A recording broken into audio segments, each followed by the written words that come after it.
పరిసరాలు పరిశుభ్రంగా ఉంటే వ్యాధులకు దూరంగా ఉండవచ్చని sub unit officer G Venkataiah తెలియజేశారు.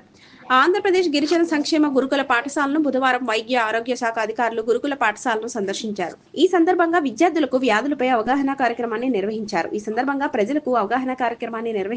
ఈ సందర్భంగా ఆయన మాట్లాడుతూ వ్యాధులపై ప్రతి ఒక్కరూ అవగాహన కలిగి ఉండాలన్నారు. ఇంటి పరిసర ప్రాంతాల్లో మురికి నీరు నిల్వ ఉండడం ద్వారా దోమలు వృద్ధి చెంది డెంగ్యూ, మలేరియా, చికెన్ గున్యా, మెదడువాపు, బోధకాలు వంటి వ్యాధులు వచ్చే అవకాశాలు ఉన్నాయన్నారు.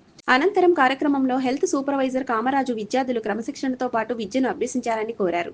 నేటి బాలలే రేపటి పౌరులని, వ్యాధుల పట్ల ప్రతి ఒక్కరికి అవగాహన కలిగి ఉండాలని సూచించారు. వ్యాధుల పట్ల నిర్లక్ష్యం వహించవద్దన్నారు.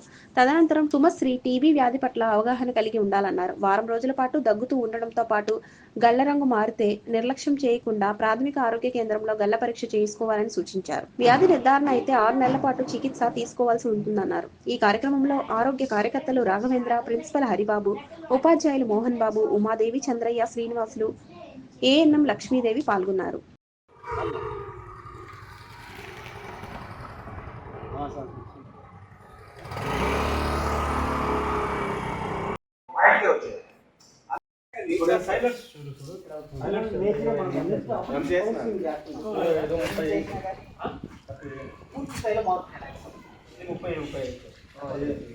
పవర్